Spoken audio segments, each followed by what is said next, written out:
All right. Good night. Good night. Good night. All right, guys. Tonight, I really didn't plan out no topic tonight. But tonight, I want to play a little video for a little period of time. Let we hear more about the culture of the Caribbean island. Let we analyze it and see for ourselves because we're getting different information. So let's listen to this video. This video is not my video. All right.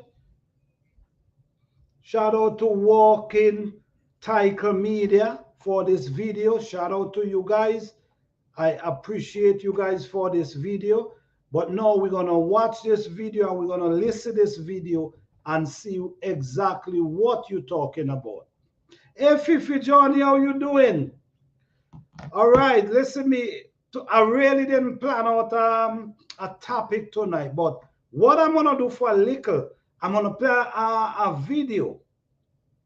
I'm gonna play a video where they're explaining more of the history. So let's listen to this video.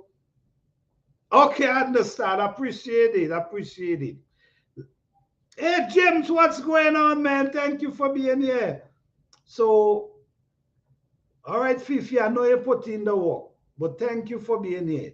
Yes, guys, so let's watch a piece of this video talking about the history of the Caribbean, and maybe after we could analyze it and see if it makes sense to us. All right? So give me a second, let me run this video and let's talk about it. All right? Give me a minute.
The Caribbean's history is as richly colored as its geography.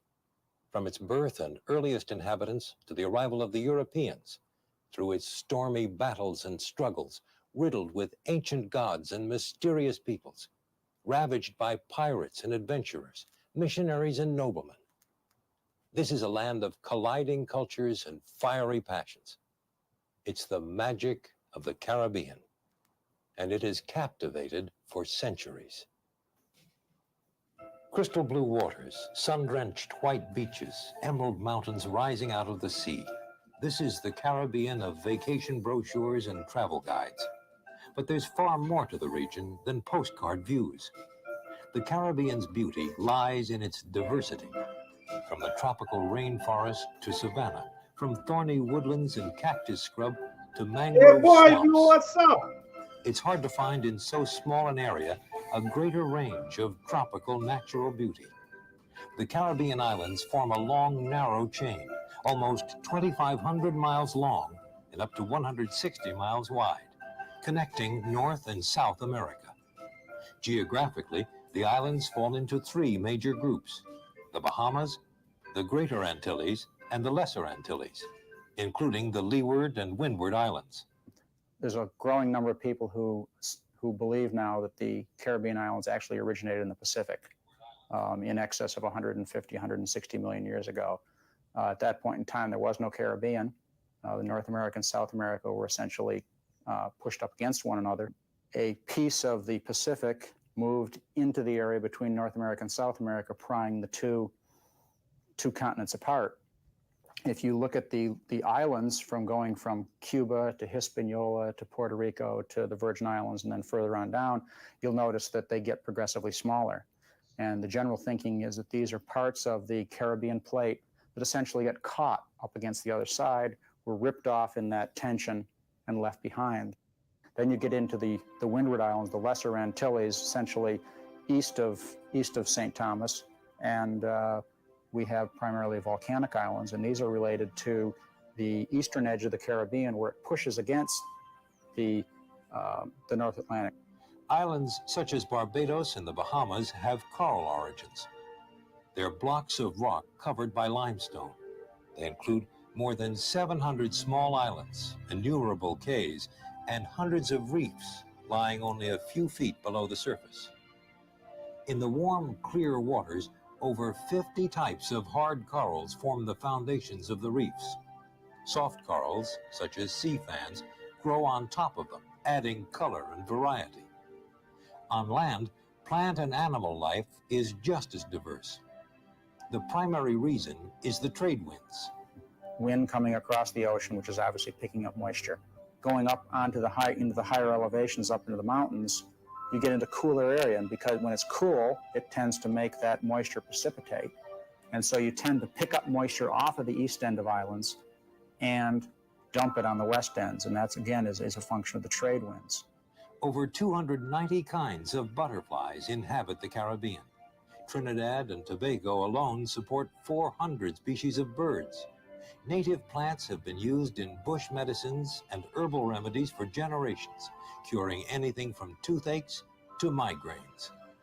If you have a terrible headache, you know some people have headache, they got a headache here to the front and the headache drop down there, a sinus headache and a malaxary headache. Well, if you have a terrible headache, you get 5 of these leaves and you crush them. When you finish crush them, you heat them over the stove, but don't burn them up. And when it is hot, you tie it on your forehead and tie one across here for the frontal headache. When these 2 bush is cool, you renew them with 2 heated bush until you use up all 5 of them. And when you use up the last 5 of them, you come back and tell me where the headache is gone. The Caribbean natives have always been resourceful, living in harmony with their environment. The most intriguing were the Maya of Mexico and Central America. The ancient Maya created one of the most fascinating civilizations of pre-Columbian America. It rose, flourished, and then vanished deep in the tropical rainforest, leaving nothing but silent ruins. An extremely advanced society, the Maya understood astronomy and positioned their pyramids to indicate the spring and fall equinoxes. Human sacrifice was an important part of their religion, often to appease the god Chacmul. The Maya also played a primitive form of basketball. 2 teams competed on a court, attempting to knock a heavy rubber ball through an elevated stone hoop. The winners received a sacrificial victim, sometimes the opposing team's captain. Mayan culture also influenced other Indians who migrated throughout South America. The first peopling of the whole American continent, including Canada, North America, and South America, began 20 to 30,000 years ago. And they went through the Bering Strait when it was covered with ice, so they could go by foot and cross the channel at that time. And they then inhabited North America and then South America. So they are related by the religious thoughts and some of the symbols that are found either on petroglyphs done by the Mayans or on their ceramics. Some of the designs, the decorations, the animals that were considered as deities in the Caribbean and by the Mayans in Central America are alike. So they had influences from Central America, from the Mayans. They had the ball game, they had many style of decorations that are really alike with Central America. On the islands, recorded history begins with the arrival of Columbus. All that we know about the native inhabitation comes from artifacts and the observations of the Europeans, some of which were more fanciful than factual. Arawaks inhabited most of the islands, moving about in canoes big enough to carry 50 people. Columbus marveled at their length. The Indians introduced the explorers to pineapple, tobacco, hammocks, and rubber balls, which the Europeans had never seen before. When we are excavating, when the archaeologists are digging in the ground, we are creating artificial walls, as you see here, that we call a profile, in which you can see the different layers of deposits made by different Indians at different times. We find also broken pieces of pottery and different artifacts that helps us to identify the way the Indians lived and the kind of material and tools they had to live. The Arawak Indians were agriculturers, and they needed stone tools to cut down the big trees before planting their crops. So this is a stone axe that was polished. It's a basaltic a stone that is found in the Caribbean, and they polished it by grinding it on another stone like that. And as you can see, it is a shiny, beautiful axe that we found on St. Martin, and it was stuck with natural glue into a big stick and used like this to cut down the trees before planting the crops. Only about 200 years before Columbus came, and a new group of Indians entered the Caribbean. We call them war-like people because they did indeed conquer the Arawaks. They were the Caribs. They came from South America, by the way, just like the Arawaks. And their culture was based on war waging and domination of other groups. The Carib society was a male-dominated society in which warfare for the purpose of obtaining captives and booty was considered preeminent. And through the history of the Caribbean, both in the terms of prehistory and colonial history, you have a recurring theme of enslavement and resistance. Certainly, slavery was not introduced by Europeans. There is very clear evidence that Native American cultures engaged in warfare with one another and enslaved each other before the arrival of Columbus. The Caribs most probably went all over the Caribbean, but they didn't settle. And their most northerly settlement still in the Caribbean is in Dominica. Because the Caribbean islands lie so close to each other, it was easy for the native people to migrate between them, exploring from island to island. But it would take until the 15th century before the first white man ever set foot in the Caribbean. And even then, it was by accident. Stay tuned. We'll be right back with part 2 of The History of the Caribbean.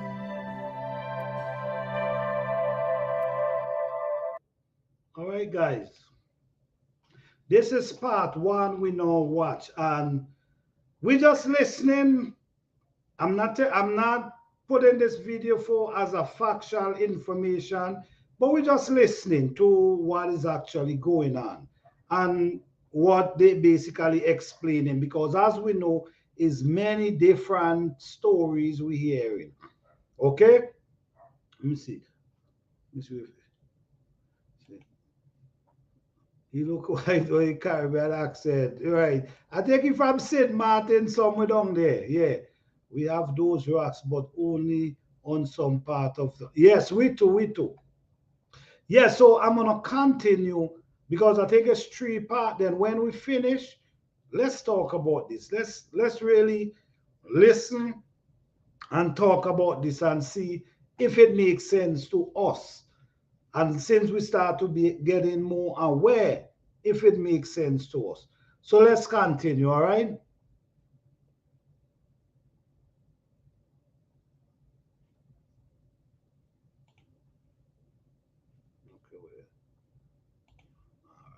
Okay.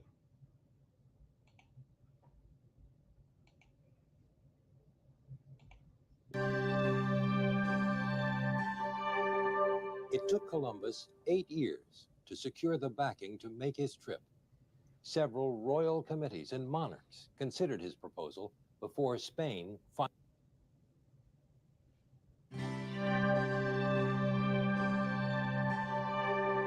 It took Columbus 8 years to secure the backing to make his trip. Several royal committees and monarchs considered his proposal before Spain finally committed. In return for making the voyage, Columbus was supposed to receive 10% of the revenues his trip generated. Spain never delivered. But then again, neither did Columbus. He never found the westerly route to the Indies. Columbus had a rough chart that described for him a place called Cipangu, which is the contemporary Japan, being some 3,000 leagues to the west of Spain. A veteran sailor, Columbus knew to head south first to catch the prevailing winds. He couldn't be sure that when he launched out, backed by what we call the trade winds today, that when he got over there, he was going to be able to find a way back. Columbus set his bearings and direction by dead reckoning. He used a magnetic compass and guessed his speed by watching objects float by. And by reckoning the distance by time, he was then able to plot his course across the ocean. And what's interesting, of course, is that he, upon desiring to return, doesn't go back this way, doesn't even go back the way that he came, but beats north, goes north, until he finds the winds that he apparently expected to be there. He first landed in the Bahamas on what is believed to be Watling Island, and there encountered some Lucayan Indians. Columbus reported them to be gentle, to be unselfish, to be giving. He rewarded all of that by kidnapping them, and eventually, of course, the policies of Spain led to their destruction. On the second trip, he was commissioned to set up a trading post in Hispaniola. This time, instead of 3 small vessels, he commanded an armada of 17 and founded La Isabela on the northern coast of the Dominican Republic. Situated on swampy, low-lying land, the city was abandoned for better locations, among them Santo Domingo, a city of many firsts, including the first church. Word of his discovery traveled quickly. Other European powers sent their own explorers. In the 4 years following Columbus's discovery, more than 80 voyages were made. Maps and logs from each voyage were not shared, but became national secrets. The so-called Old World, that is to say Europe and Africa, and the New World, both North and South America, as they've come to be called, were linked permanently and in an exchange, both in terms of culture, in terms of biodiversity, flowed both ways. Almost immediately, the Spanish began to impose their beliefs. Missionaries accompanied Columbus on his second voyage and soon taught the Indians to read, write, and, quote, observe good customs, as well as play musical instruments for church services. But the education and conversion of the Indians came at a cost. Their potential equality in the sight of God was a threat. The Spanish insisted on the natural inferiority of Indians, so they could justify the Indians' enslavement. There was great debate in not only among religious circles, but in secular, non-religious circles, about whether Indians were indeed truly human beings. And that debate centered on the issue of whether Indians had souls. It was said by the Queen of Spain that they should leave the Indians in peace, except the cannibals and the Indians that had not a Christian way of living. So this is why most of the Indians in the West Indies were called cannibals, so that it gave them the right to kill them or to bring them to slavery. A scenario destined to repeat itself began on a number of islands. First, an expeditionary force explored the island and searched for gold. Any rebellious Indians were enslaved or killed, and a brief gold rush followed. A few years later, with the mines exhausted, the settlers moved on.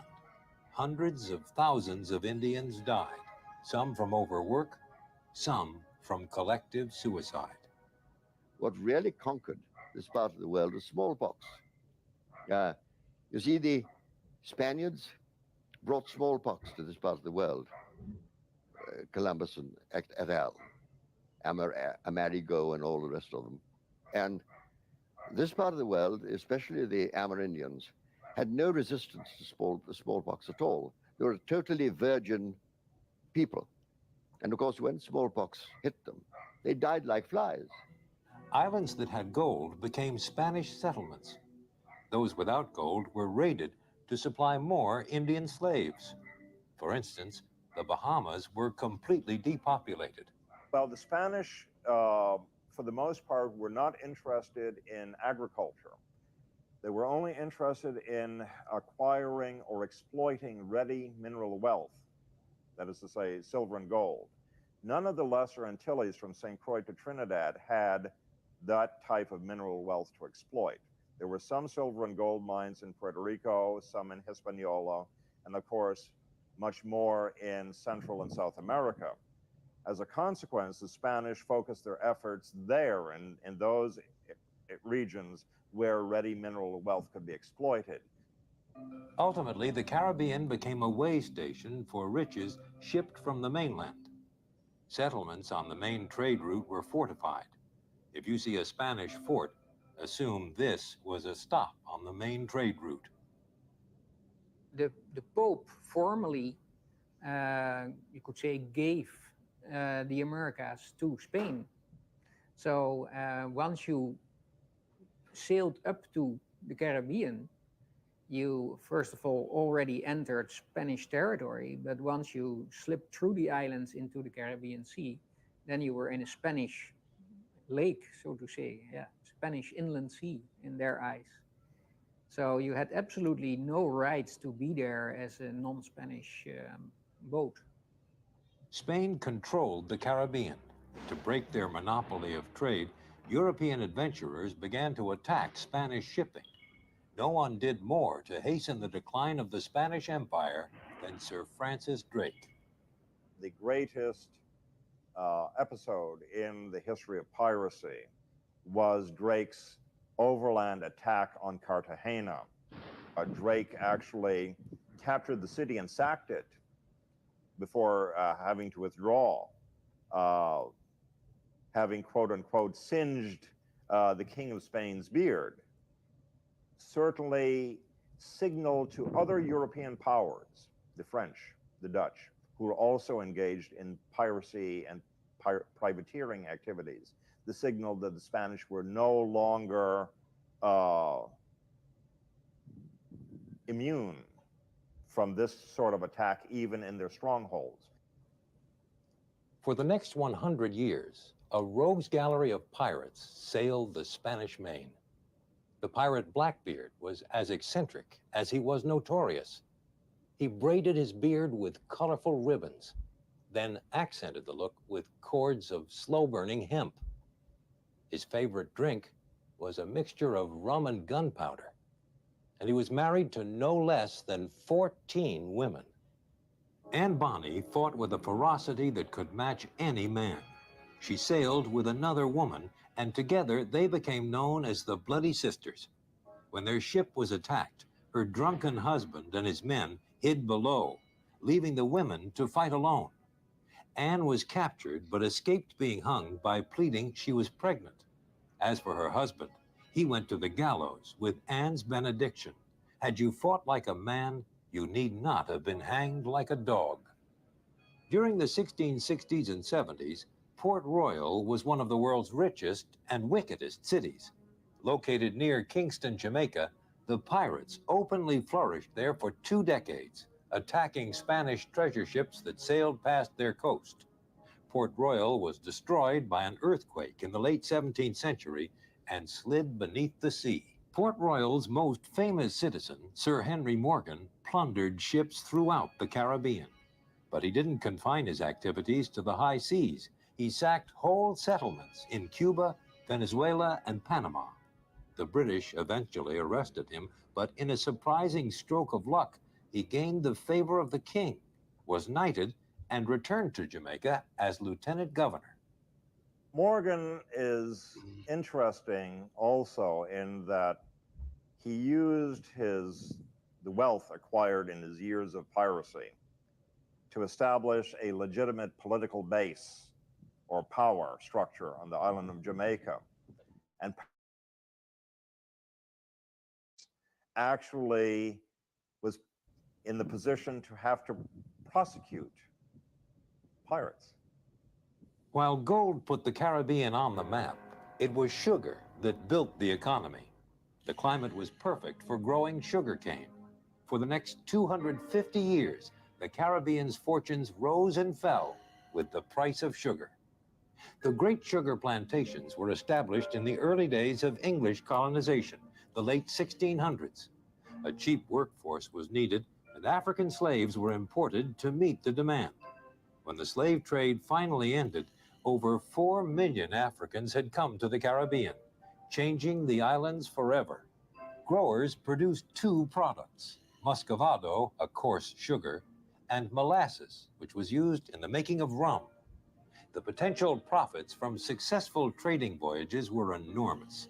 Sugar became virtually as good as gold, and the island's economies flourished.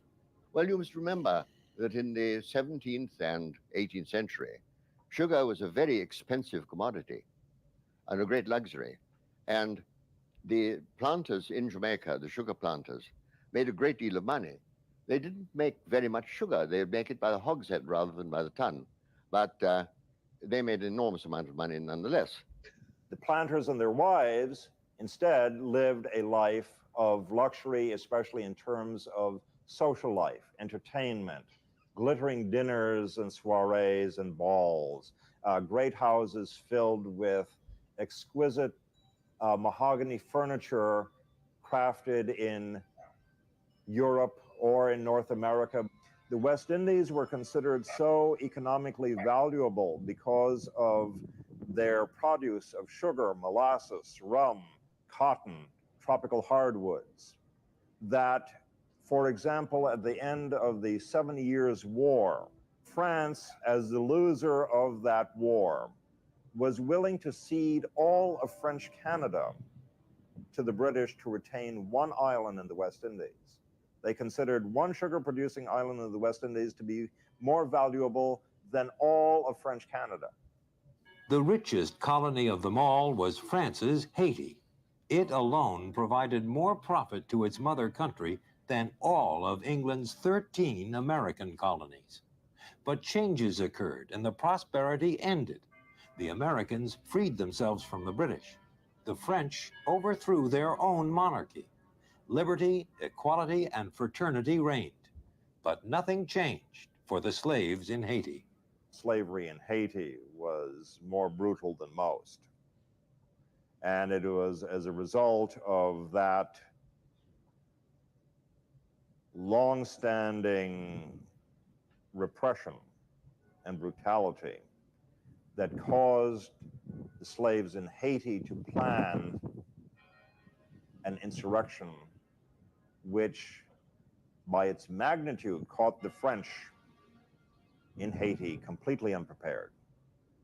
And under the leadership of Toussaint Louverture, defeated French forces.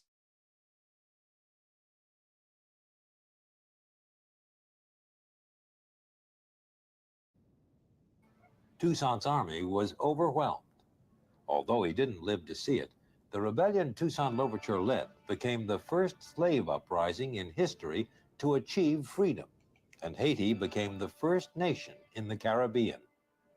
Over the next 50 years, slaves were freed throughout the Caribbean. Sugar production declined, and when German scientists found a way to extract sugar from sugar beets, profits fell. Sugar could now be produced more cheaply on the continent and consumed without shipping. With its gold reserves exhausted and sugar less profitable, the Caribbean dwindled in importance. At one time, the region had produced the most prized colonies on the planet. Now only Cuba still contributed to its mother country's treasury. Colonialism was ending, and a new era was about to begin. Stay with us. History of the Caribbean will continue.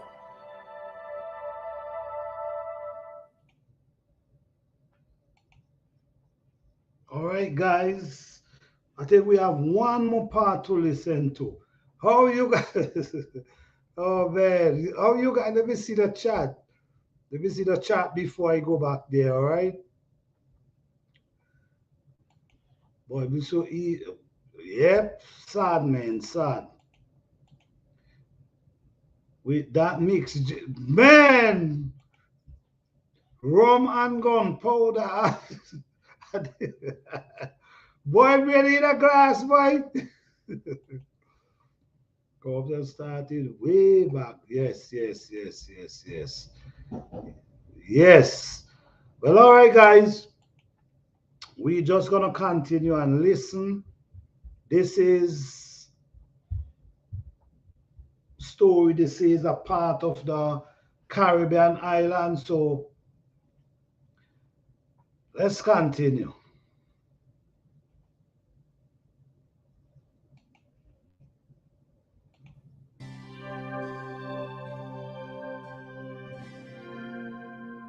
One event sparked American interest in the Caribbean, the building of the Panama Canal. Suddenly, the islands became important to the canal's defense. And as the military focused on the region, business soon followed. American capitalists rebuilt the sugar, banana, and coffee industries. Their commercial interests, however, led to intervention in Cuba, Haiti, and the Dominican Republic. An explosion on the Maine, a U.S. ship anchored in Havana Harbor, ignited the Spanish-American War. Teddy Roosevelt, having served as the Secretary of the Navy, resigned to form his own volunteer militia group of cavalrymen, consisting, I believe, mostly of cowboys from his days when he served as a cowboy in the Badlands of the Dakotas, and recruited them to form his military group, which was known as the Rough Riders. The United States blockaded Cuba and soon trapped Spain's Caribbean fleet in Santiago Harbor. Then the Rough Riders closed in from the hills surrounding Santiago. The Spanish admiral tried to run the American blockade, and his squadron was destroyed. The war marked the end of Spain's colonial empire and the beginning of the American, when the U.S. received Puerto Rico as a war reparation from Spain. The United States acquired its second Caribbean territory during World War I. President Wilson convinced Congress the Germans were going to receive the Virgin Islands in a swap with Denmark. The United States was especially concerned that the Germans, if they were to acquire the Danish West Indies, would then convert St. Thomas Harbor into a large naval and especially U-boat base and cut off the Caribbean approaches to the Panama Canal, which had just been opened in 1914. In order to preempt the Germans, the United States made the Danes an economic offer they could not refuse and acquired the islands by purchase, the transfer going through on March 31st, 1917, less than 2 weeks before the United States' formal entry into World War I on the side of the Allies. St. Thomas was originally established as a free port by the Danish crown, and the United States had to maintain the island's duty-free status as part of the purchase agreement. That's why travelers from St. Thomas still have to pass through customs before entering the U.S. mainland. One of the first ports of call in the Caribbean was the Bahamas, which were visited by steam passenger ships at the end of the 19th century. Combination cruise and cargo ships were the only contact with the outside world for many of the islands. People came to the Virgin Islands in big steam cruise ships, steamliners, that they even had a coal depot at West Indian docks, that when these steamboats came in, you had women and men actually carrying coals that were stored down there at West Indian Company warehouses to refuel these ships. 4 weeks would often pass before the next ship arrived. The islanders would put on their finest clothing and row out to the ships to dance, share drinks, and be photographed. In the early 20th century, banana boats began bringing passengers into Jamaica. It was the United Fruit Company that really started tourism. When they started banana trading, they ran boats, very nice boats, with to England and to America. In fact, when I was young, the only way to get to England or America was by a banana boat. They were very well run. And they built the first tourist hotels here. In fact, several hotels sprang up to accommodate the ever-increasing number of visitors. The luxury ones became trendy vacation spots for luminaries such as Clara Bow and Errol Flynn. World War II's greatest effect in the Caribbean was on tourism. The U.S. had taken control of military bases on several British West Indies islands in exchange for 50 American naval destroyers. Military engineers had constructed barracks, fortified harbors, and extended airport runways. Returning American soldiers told wonderful stories of the island's beauty. What is significant about the World War II in the Caribbean was that those very same American Lend-Lease bases from the British, especially the air bases and the naval ports, formed the basis in the early 50s for the fledgling tourist industry to the West Indies. Airlines began making use of the military runways. Ships began to specialize in cruises alone, and the islands began to promote tourism. Ultimately, jets made travel faster and less expensive, enabling the industry to develop further from the U.S. mainland. Explorers still come to the Caribbean, only now they're armed with cameras, and their interest is recreational. And the islands they discover already have names and nationalities all their own. The Caribbean region now consists of independent states, associated states, and colonial dependencies. Whatever their current status, the island's early influences remain. The modern Caribbean is a dynamic collision of cultures: African, Asian, European, Native American, and American. Creole, the blending of old traditions on new soil, is standard practice in every island's culture, and Creole languages are found on most of the Caribbean islands. English was the dominant language at the time here. And then, of course, you had the Africans being brought in from West Africa, and they spoke their own tongues, and then they incorporated some of their words and French words, English words, and they came up with this language was called a Dutch Creole. And the planters themselves and the owners of the estates and their overseers could not understand this language. The Creole languages are used for informal communication and serve to bond each island's populace together. Accents and inflections differ. The English you hear on Barbados sounds different from the English in Jamaica, and the music you'll hear will be just as different. The sheer musical diversity of the Caribbean is unequaled. Virtually every country or island has its own song and dance style: ska, zouk, cadence, merengue, calypso, soca, or the most popular Caribbean music in the world, reggae, to name just a few. The thing that makes Caribbean music fascinating is the combination of the Western influences, the European influences, and the African influences. These things found their way to the Caribbean and got blended somewhat differently on each island and come up with this wonderful mix that we refer to as Latin or Caribbean music. But the music is based not from the bottom up like Western music. You don't have a bass part that is embellished with chords and a melody, but it's embellished from the top down, from the rhythm.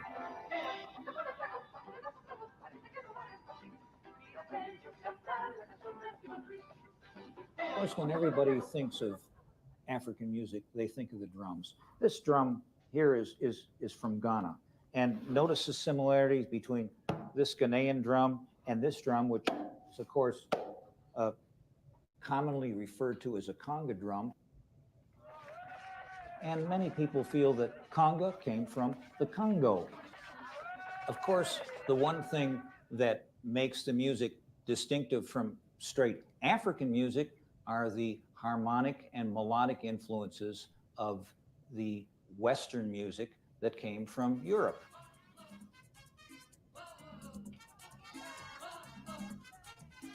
just about any music from any island will have that clave influence. Clave sounds like this.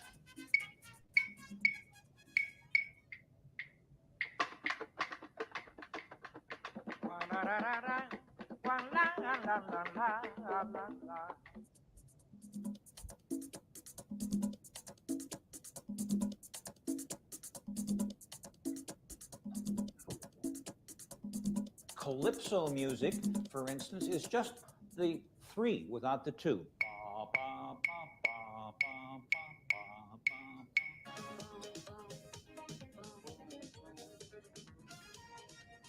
And you have to understand something about calypso music as well.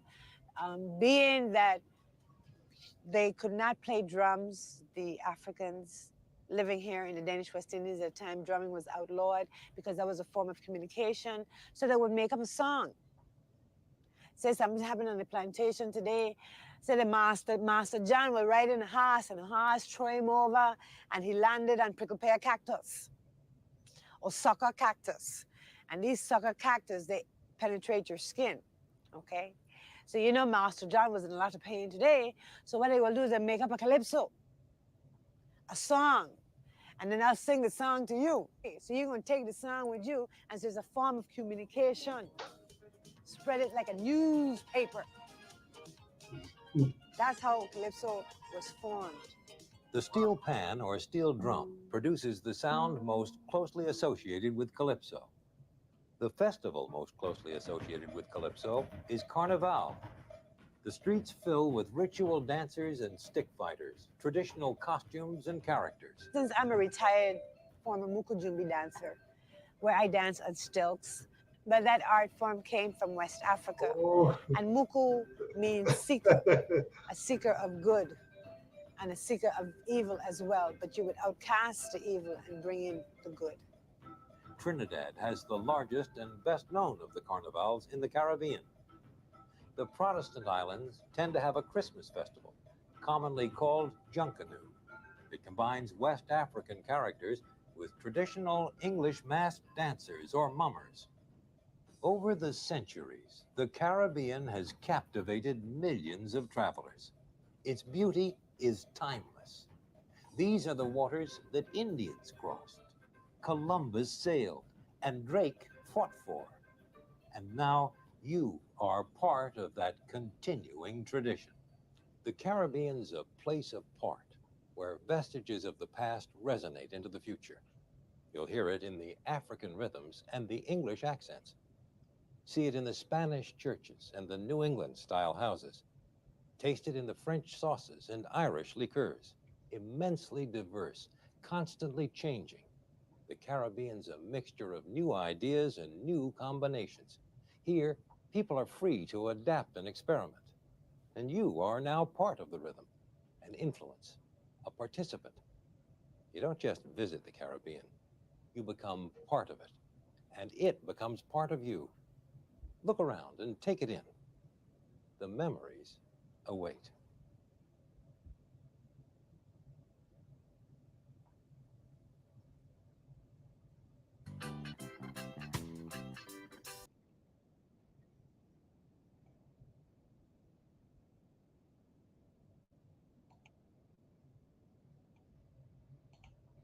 All right, guys. What you guys think, man? What you guys think? I mean, it's a lot of interesting stuff I heard in this story, man. What you guys think about what you hear tonight? Well, Eddie Moore, thank you for coming through. Live from scratch, Fifi Johnny Boy Blue. Thank you guys for being here. Anyone that I'm not seeing, Jims, thank you guys for coming through. Thank you guys for coming through. But you know, sometimes these information, this information is very helpful because you grow up hearing a lot of things, and some things you question, some things you want to know. So these hearing different part it kind of opened me up to more ideas of what's actually happened and what actually take place. But man, history is something, boy. Let me see. Some good, yes, sir. All right, all right. Good history, all right. Education, whether it's right, right, at least, right, right, right. This is why I say, you know what, guys, this is just a video. We just got to, for what we see going on today and what we learn and what we understand and what we observe, we just got to pick the sense out the nonsense, you know what I'm saying, and see what makes sense to us. That's what I see. Not all facts, but close to the truth. I agree. Yes, this bring back high school class. Okay, that's wonderful. That's pretty interesting. That's pretty interesting. Wow. And I mean, anyone want to come up tonight and will we elaborate on this before we end the live tonight? If anyone want to come up and we have a conversation about, about our history and what we understand, what we learn, what we heard tonight. But my goodness, why people had us to go through all these things, man? Why everybody couldn't just live? Stay where you at and just live in peace and harmony. Just live. Why it's got to be in these kind of condition and situation, man? Why people got to go through so much? Man.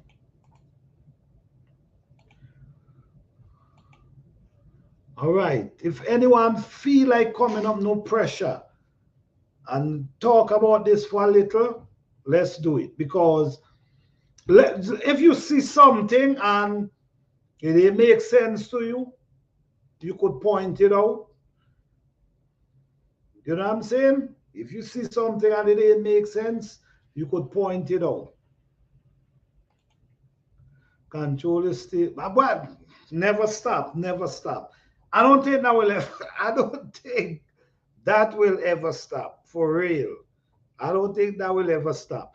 It's a form of, like you say, controlling. And if you notice now, especially how people not even thinking for themselves these days, it making it more easier to control now.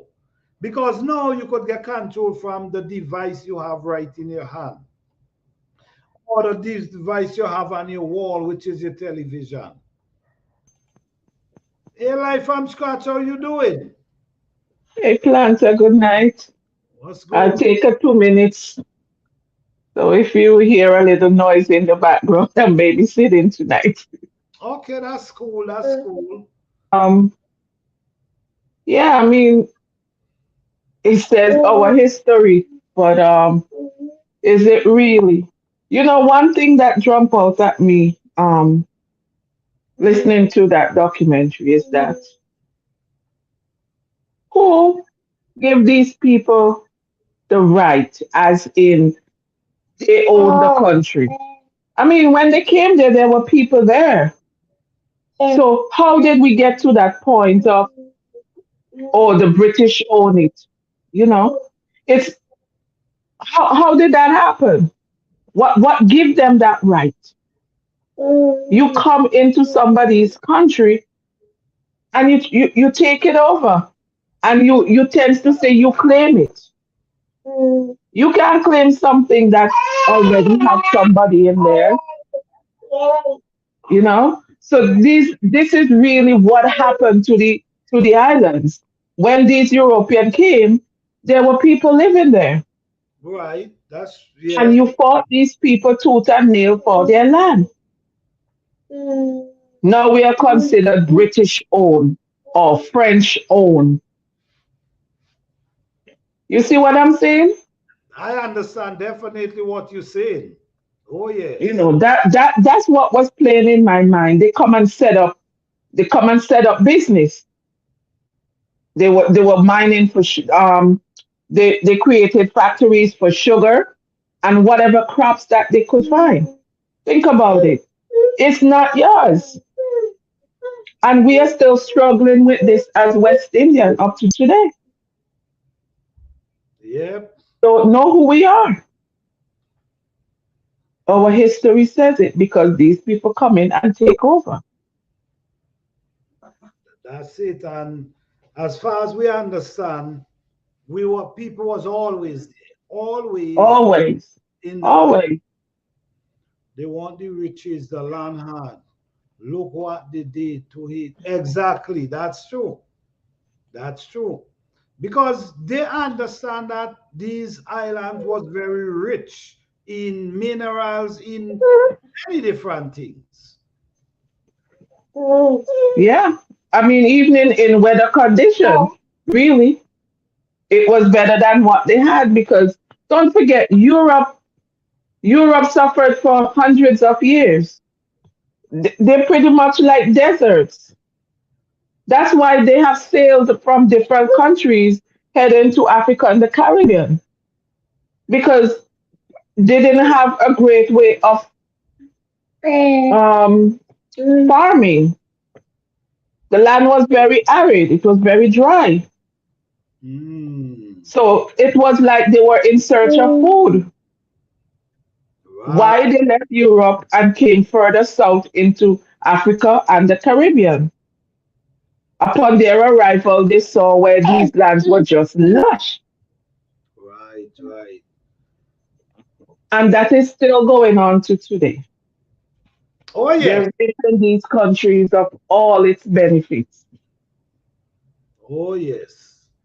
Because as much as since I'm in school, I'm hearing how poor Haiti is. And now I'm getting to realize Haiti is so rich in minerals. Haiti is a rich place. It is. It's just bad management. Yes, it is a very rich place. But when we look from outside and what we've been taught all this time, it seems like it's a poor place. Yeah, because they paint the pictures to fit the situation, to fit their situation. Hmm. That's what it is. You know, for years they're telling us, oh, Africa have all these starving children and all of that. That's If it. you should step foot in Africa today, you'll be amazed. You'll be very amazed how advanced they are.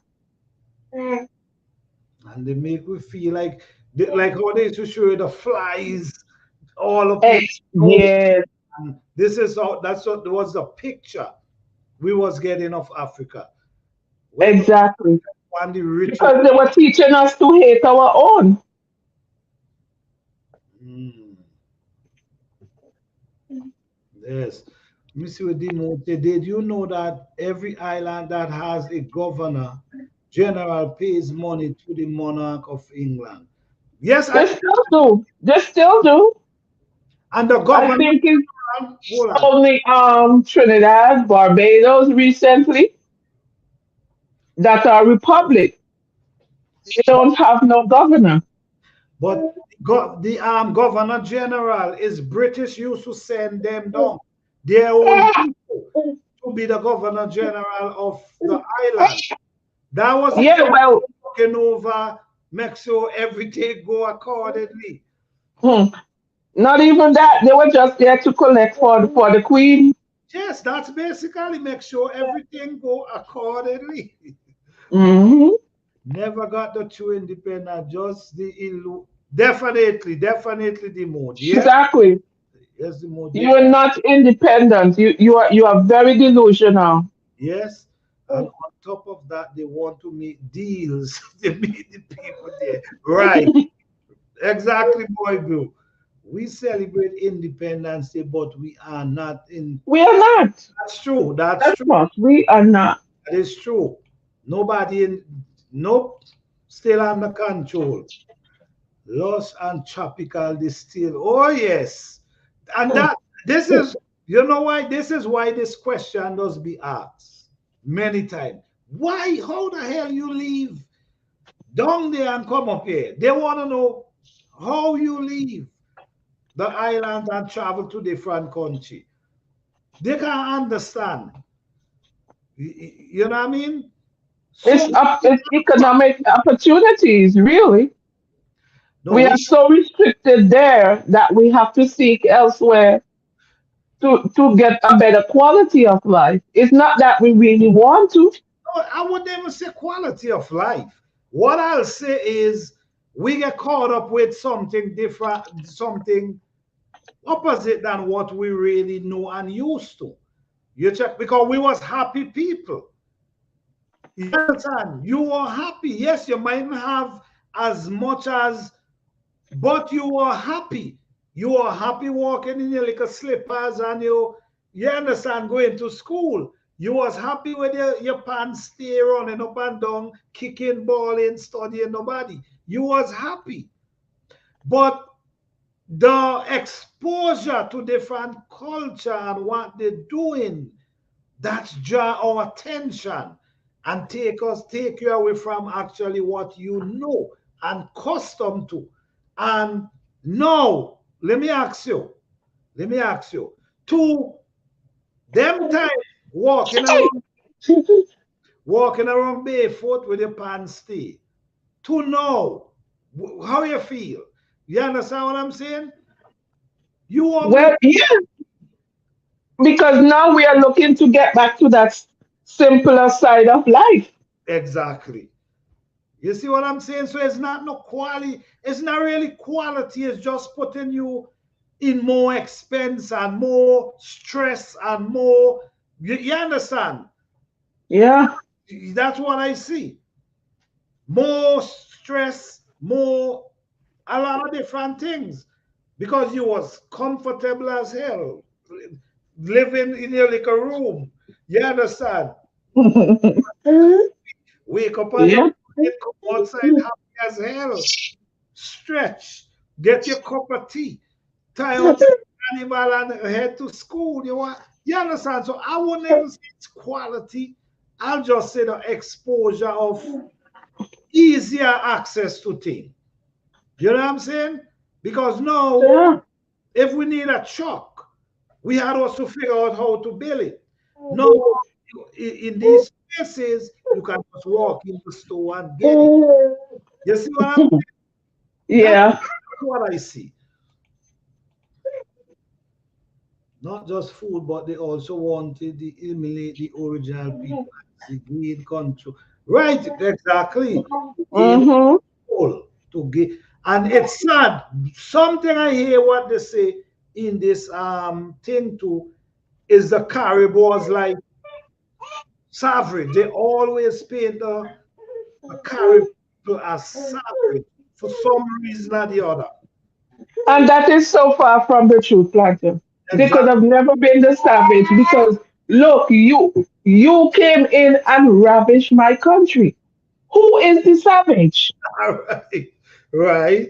That's people they could even ally them. Yeah. Let me see the more. Yeah, we can learn how to fight the British army from right. Joke. Better opportunity. I won't say quality because we have to work area. That's saying I really cannot say quality of life because we didn't understand how quality and how to put it, how fortunate you was at them time. So when you see the television and the bright light and the people coming down on vacation and telling you how foreign nice, and you seeing the big burgers, and you seeing that draw your attention from the big mango tree you have in your backyard and the two breadfruit you see, and your plum roast tree right across this so, and the two little coconuts you have over by the side this so. You understand? And your little animal, your fall pen right there, and your sheep. Yeah, you see what I'm saying? You had so much, Did but not look that fancy at the time. you're right, I guess so. But television, everything distracts, man. I'll step down because my background has a lot of noise. Okay, all right. Thank you for coming up. I appreciate it. Thank you. Yes, the English, all the original our accent. Oh, wow. Wow, the mood. You see what I'm saying? Say it and correct and say. Yep. Yep. You said it right. You said it right. But for real, when you really look, when you just sit back and think for a minute, right? Sit back and think for a minute. In your yard, where you were, well, I'm not sure if everybody had that opportunity. But in your yard where you were, you have mango tree, you have coconut tree, you have plum rose tree, you have plum tree, you have breadfruit tree. All this thing around you right there. Happy as hell, especially when they ripen. When they ripen, you just walking out with a container and you load up with mango, golden apple. So happy. And from the time we see the TV with the big burger, you know what I mean? The big burger with the lettuce and it looks so pretty and juicy. You understand? We forget all about all them plum tree and banana tree and all these things we have. Distraction. When I say distraction is real, it's, trust me, it's real. Because this thing could take you from your comfortability, your comfort was living so good, take you away from that and see something. It's like, it's like they say, I don't know if you guys used to read this in school, like the dog have the bone and they over the river. He ain't bone in the mountain, but you see the shadow of the bone, and guess what? He drop the bone he have in the mouth and grab at the shadow. That's how it seems there, man. No, I want back my bag to you. You see what I said? You see what I said, James? You want back your bag to you now, right? Free food, exactly. No, I have to buy them all. Exactly. You see? My life in Jamaica was poor, but I was very happy as shit. That's what I'm saying. Even though you wasn't fortunate and living the rich life, you still was happy. And as the mood says, stress-free as hell. Container, put it in your well, if you have a container, you open up your shirt and you load that rice and you come back with your shirt full with clothes. Yeah, Fifi. Stretch up like all in neck pulled dog. Yeah, man. So when you really look at it, man, distraction is real. Even though you wasn't living in no big house, you understand? But you was happy. You was happy as hell in them time. You have your latrine outside. You go outside in your latrine and you do what you gotta do. Nothing bothering you. You check what I'm saying? It was just a way of life and happy as hell, no stress. All you gotta do what your mother them tell you. Do what you gotta do. Go play when you're done. Have your fun. Come back home. Sleep. Wake up in the morning. Do what you gotta do. Head on to school. Not much worries, man. Yes, Mother, I appreciate my life back in Grenada and a lot of things. Yeah, don't need it. Sadly, we not. Exactly. Grew up cashing, chasing happiness. That's it. That's the thing. You know what I mean? So when I look at it, you could put it this way. You could say, well, You leave to get, opportunity, more opportunity for certain things, right? But I'm gonna tell you, you have people who never move. You understand? Who never move from down there and living really good, never go nowhere. Right down there, they stay all their life and living really good. So sometimes, and then I know, then many people leave and go to different countries, and it wasn't easy for them. You see what I'm saying? It wasn't an easy task for them. Leave and just go, and they meet an easy time. So when you look at the whole thing, man, when you look at the whole thing, it's not easy. Exactly. Then everyone start getting inside to the right. That's the easy way. And then guess what? Guess what now? By doing that now, the water bill. You see? You see? So you see what I'm saying? You have your outside latrine, you have your whole dig. You have your whole dig, you go out and you use your latrine, and Rolly used to call it. We used to say latrine. What you guys used to call it? And you say latrine, and you go do your thing. And you cool. If you ain't get no, if you ain't get no paper, you use what you have. And you okay. You understand? You understand? You was fine as hell. You wasn't stressing. We didn't need those opportunities, but the things is the influence that has been that's it in the island is so strong that even people they can't resist. Yeah, you're right. Yes, it's really strong. And you know what? You know what too? It's not just it's there, it's the television, man. The television on the radio.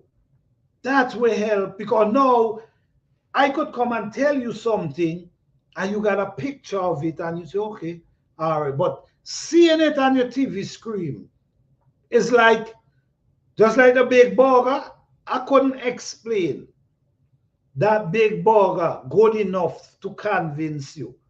But you see the TV, the way the TV had a burger so that big and looks so juicy, it's like you want to grab for it. You forgot all the mango tree you have in the yard, your golden apple, your breadfruit, your coconut, your different type of plums, everything. Your eyes on that big burger in the TV. So, yep. Man, I was told America was paved with gold. They say, well, they lie to you, the moon. The moon, they lie to you big. They lie to you, the moon. When I came, I saw it. Yep. Yes. Pit Latch. Okay, call it the same name. All right, Pit Latrine, we call it. Okay. And wipe with whatever that's what I'm saying. This is exactly what I'm saying. At that point in time, did you feel any way about it? You just do what you do, what you got to do, and you go, you walk away, and you okay. You go and you wash your hand, and you know what I mean. Later, if you after, if you want to take a shower, you do what you got to do. No stress, and it wasn't bothering nobody. Everybody was doing it. Tell lie audio version. Okay, that's how it works. Yeah, but that boy, that boy looks so good with that next to it. And Beastie Cool Sprite flashing on. That's how television deadly, man. I'm telling you. That's how it deadly. Because I tell you, no, that television make people sell the goddamn house. Yes. And make moves, Jen. You know what I'm saying? I know people sell the house and make moves, Jen. That television, man. Brother, you had read the last part with the ants? No, I didn't see the part with the ants. From who? Well, let me see. Let me see. Oh, okay. Yes, pit latrine, we call it, and wife with dry banana. Leave and as set on. Yo, what is I'll tell you right now, is one thing you don't want to bite you. It's red ants. Listen to me. When red ants bite you, a red ant will bite you here. And roll go down there. Bite you there and roll go down and just keep rolling. Yes, man, I tell you. You guys making me laugh to help. Sorry. Hold on. People who still take their hearing actually better because of money. People who still think that here is right. Yes, yes, that's true. That's true. Yo. I mean, if you guys feel like coming up and share some knowledge, you guys can do that, man. Them brothers was boat and roll and bite. Yeah, man. They realize, man. So if you grab, could you imagine grabbing a piece of banana leaf or something and red ants? Listen to me, man, you're in trouble. For real. But at the end of the day, put all that aside, right? Put all that aside. The banana leaf, the red ants, they go outside in the latrine and them big, sometimes you have roach inside there, all kind of stuff. You know what I mean? But at the same time, did you ever feel any form of mad, feel like, man, I can't stand this? You was just doing your thing at them time. You was just doing your thing for real. You know what I mean? Yeah.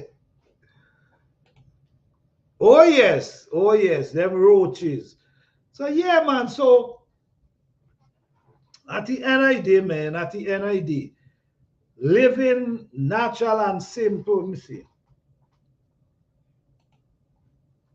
I'm in bed when fishing into the. Oh, okay, all right. Sound like you catch some serious fish, boy, Blue. Get you tired, man. Yeah. Yes, man. So what I'm saying is,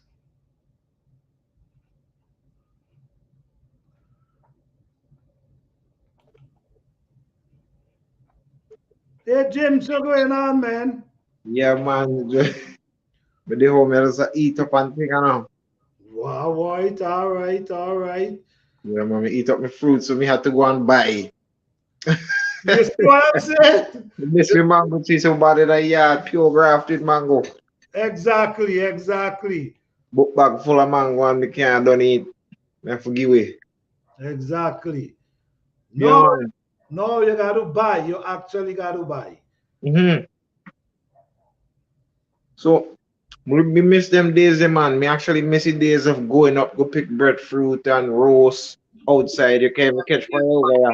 Miss the days of going up, go pick breadfruit and roast outside. You can't catch fire over there. Somebody, I'm getting an echo.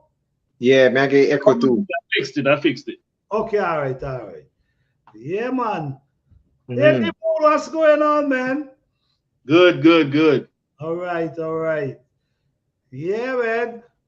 Same thing we now talking about, and Jim's got to go and buy fruits, man. Yeah, man, they miss me mango tree. Yo, I'm telling you, man. Fifi need to come on up here and tell us about the Grenadians. She in there writing all this stuff. Come on up here, girl. No, Planter. When I was told about America, I never even heard about Canada.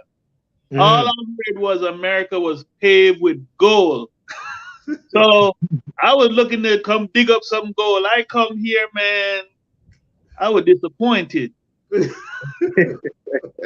But what I learned real quick was, because you come from an island where it says out of many one people. We didn't do color. In Jamaica, because you guys are West Indian, it's by class, it's a caste system. So Yes. you're rich or you're poor. There's no in between. And it wasn't nobody doing the black-white thing. Right. Because the majority of the population was black, was African descent. Right. You had African, you had Chinese, you had Indians, you had white. Everybody meshed together. So when I come here, I start seeing the racism thing, because I went to school in New York, and I was like, whoa, I wasn't ready for that. But okay, I dealt with it. But where I really saw it was when I joined the Army. Oh my God.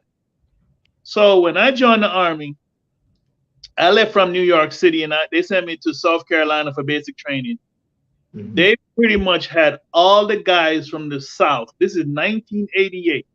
All the guys from the South went to basic training down there. I heard terms I never heard. I didn't know what a cracker was. I didn't know what a redneck was. I never, when I heard the word, "What's up, nigga?" I was in New York. To me, that was a term of endearment. In basic training, that was fighting words to the black folks. So for me, it was like, uh-oh, what's going on? And I had a couple guys from South Carolina and some guys from Georgia pull me aside one day and say, "Hey, man, that shit that you know in New York, you can't do it down here in the South. It's different." And so I started seeing, I started understanding America that, it's either the have or the have-nots. And that's why I said what I said. When I was in Jamaica, it was all about dreaming about happiness. Whereas in America, it's always dreaming about how to be rich. Exactly. Let me tell you one place that America went and messed up. Our neighbors right to the south of us, Mexico. Mexico used to be one of the most cerebral, easygoing countries in the world. Did you know America went down there and told them they were lazy? What the Mexicans used to do nationally across the country, every day they would take a siesta. They would literally shut everything down from 11 to 1 and just go to sleep. Americans went down there and told them they were not industrious enough. They were lazy. And once they started believing that, they destroyed that country, because then they started having diabetes problems. They had stress, people not sleeping, all this stuff that we suffer from here. Because think about it. We are so focused on go, go, go and make that bag. What are you hearing people say now? It's about the bag. It's about the bag. About the bag. Something, when I first got on Planter, my whole life now is trying to get back to the life that I grew up with. I am so trying to simplify my life. I don't even watch TV. Me and my wife, we got 5 TVs in this house. They don't get turned on. I'm on YouTube more. If I gotta watch something, I watch it on YouTube. Right. Earlier today, I was watching somebody was doing pick a pepper, and I was watching to make escovy sauce. Okay. I focus my energy on things that's gonna do something for me, because what I understand is a lot of the stuff that we're seeing now is distraction. And I see in the chat, Fifi's had a good point. It's to a point now, whenever we say something that trigger them, they can censor us. Yep, that's true. She said we got to be careful about what we're saying on the video because it will be flagged. In Yes. this country, you cannot speak truth. They Yeah. don't like Messed up. It's And messed up. you know who schooled me to the thing about the governor general was my mother. And what she did was she sent me a book. And in a minute, I'm gonna go get up and find it and show it to you. But it's a book of Jamaican history. But the good thing about that book, it was not done by white people. It was done by Jamaicans, African speaking Jamaicans. And it broke it down. And that was the first time Jamaicans had ever been let in behind the scenes to understand that, oh, your governor general, he worked directly for the queen. And oh, by the way, every year, Jamaica got to give him money that go to the treasury of the monarchy. It don't go to England. It go to the monarchy. So a lot of times people think money is going to England. No, no, no, no, no. What people don't understand is England is separated into 3 countries in one. You have England, the country. You have the city of London. That's separate from London. There's a city inside London called the City of London. What happened was during the war years ago, there were some people that built a fort inside of London, and they just fought. They were well provisioned. They fought, and the people in the Queen said, "Okay, we'll make a truce with you." And they made a truce, and they run their own thing. It's just like with Italy, the Vatican. The Vatican is a city by itself. It doesn't have to follow Italian rules, nothing. So that's how you have England, the government, the city of London, and then you have it's a third one. Damn, it just slipped my mind as quick as I was thinking about it. Oh, the monarchy. They don't have to follow no rules. I just saw somebody put a TikTok video last night about it. Do you know that there's only 3 people in the world that can travel everywhere in the world without a passport? One is the King of England, which is Charles. He don't need no passport. And the other 2 are the Emperor and Empress of Japan. Wow. If that's what you call real power. When people running around talking about, oh, Jeff Bezos is rich and this joker is rich, you know what? They got to check in. Prince Charles don't have to check in with nobody. Zero. And think about how they got all their property by gangsterism. You don't And want if to anybody else give does me what I want, I'm gonna come take your country. And that's not criminal activities. Right. Right. Wow. If anybody else does that, you see how fast you end up in jail. Oh Probably yes. dead. Oh yes. Oh yes. Long time. So once people then realize this and come together, they can't stop us. They cannot. Yeah. But see, that's what's going on in the continent right now. Right now, the continent, because of what's going on with Niger, they are starting to finally wake their ass up and get out the pockets of the colonials. I'm talking about England. I'm talking about France. I'm talking about Portugal. I'm talking about Spain. A lot of people, for some reason, they don't understand that when they talk about colonialism, it wasn't just England. It was Europeans. So people need to start using that word because Jamaica went through that. That's why we have different places. We have a place in Jamaica we call Spanish Town. Why do we call it Spanish Town? It was controlled by the Spaniards. What happened was the British ran their ass out of there. We got a place in Jamaica called Germantown. The Germans ran it. The British ran their ass up out of there. Port Antonio, it was run by the Portugal. So so that's what I'm saying. There's a lot of places, like look at Canada.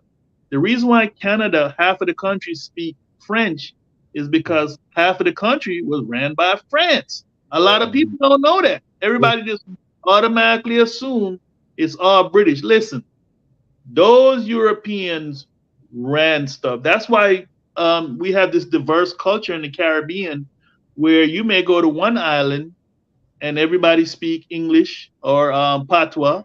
In Haiti, they speak in French because the French colony. Some islands have Spanish. So it's a diverse culture. And I like that comment somebody just put up there. I am live from scratch. I am definitely trying to return to a simpler time where I Which don't. comment? This one, return to simple life. Yeah, man. I'm not. I'm just content with going out You here. freeze the mood. Okay, you're back. I'm just content with going and just gardening and growing my food and not have to run the rat race. And you try to tell the next generation. I try to tell my kids, but you know what? They didn't grow up how I grew up, so they got to figure it out. They'll find it themselves. So they're Jamaicans. They're not Jamaicans. They Jamaicans. Mhm. So they're caught up in the American culture where it's chase the bag. Get the bag. Get the bag. They ain't figured out about chase happiness yet. Mm. It's Yeah. all If about they get a taste, if they get a little taste of how simple life is, I bet you they'll choose that over the bag anytime. 'Cause Listen, you get your food the same how you get in the bag to buy the food. my Right. wife, The middleman. my wife is American. I took her to Jamaica and she saw the simple life because I took her on the economy. Because there's different ways to go back home. You can go to an all-in resort hotel and live like the tourists, or you can go back to a family home or whatever and live off the economy. I've showed her both ways. I took her on the economy and we lived outside of a resort. We lived with regular people. And she's like, she saw how we lived. Then I took her to a resort and she saw how that was. Yes. And she was like, big difference. So yeah.